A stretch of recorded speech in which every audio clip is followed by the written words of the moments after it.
everybody, this is Corey at Tanglefoot Farm, and I wanted to take a minute to show and tell our new little goat feeder and hay rack here.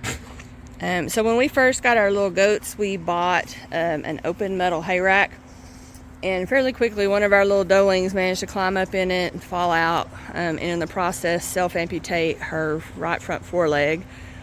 So we learned a real hard lesson pretty early on, got rid of all the hay racks and anything else that we thought they might be able to hurt themselves on, because I have learned that goats have a really small sense of self-preservation, if they have one at all.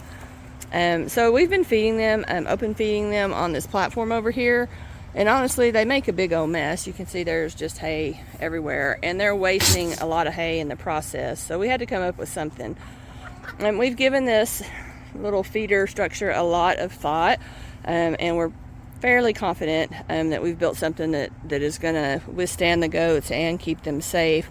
First of all, this whole thing is made out of 2x4, so it's actually pretty heavy, and I don't think that they're going to be able to tump it. It's also got an extra wide base, legs on the bottom, that again kind of adds to its stability.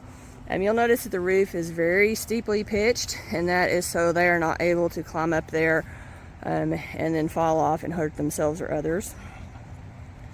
And then when we built this, the bottom of the feeder is actually made out of 2x4s rather than plywood, and that kind of allows water and debris to sort of work through there rather than filling up and flooding the feeder.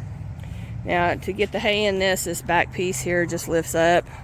It is heavy enough that I don't think that the goats will be able to push it up. If it turns out that they can, then we'll have to put a lock on it. But I'm really happy with the way it turned out. It's kind of a cute little structure. It took us about 6 hours to build, and we spent $185 in supplies.